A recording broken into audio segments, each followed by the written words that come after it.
د قزاقستان سفیر د خواف هرات ریل پټلۍ د کار له پرمختګ څخه لیدنه وکړه. هغه پروژه چې اوس مهال پرې کار په چټکۍ سره روان دی.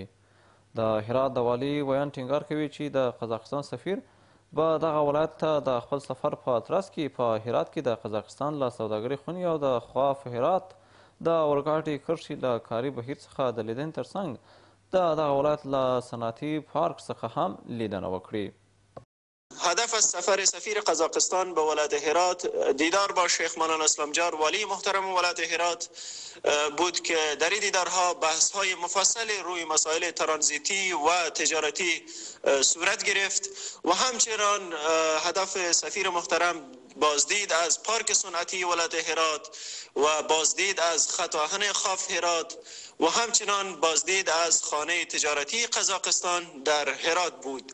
د دې خبرو ترڅنګ د خواف هرات د ریل پټلۍ د پروژې د تطبیق کوونکي شرکت مرستیال هم د هیواد په لویدیځ کې د دغې حیاتي پروژې د څلورمې برخې د لومړي فاز د 80 سلنه پرمختګ خبر کوي او ټینګار کوي چې د دغه اورګاډي د پله او پلچکونو د جوړولو چارې له پخوا دومره پرمخ تللې چې په نږدې راتلونکي کې باید د عملي کېدو شاهدان اوسو. تقریبا د دې پروژې ټول هغه خام مواد چې خپله ډیر ضروري ده چې د خارج نه واردېږي، سلیپر و خپله ریل چې ټول د ترکیې نه وارد شوي دي، تقریبا هغه مکمل خام مواد پروژې ته رسېدلی دی.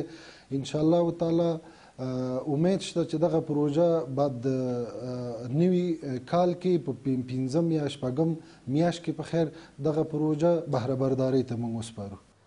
د هرات ولایت کارپوهان هم د دغې حیاتي پروژې د پرمختګ هرکلی کوي او وایي چې د دغې اورګاډي کرښې په فعالېدو سره به په هیواد کې د صنعت، پانګونې او اقتصاد ودې په برخه کې ستر بدلونونه رامنځته سي.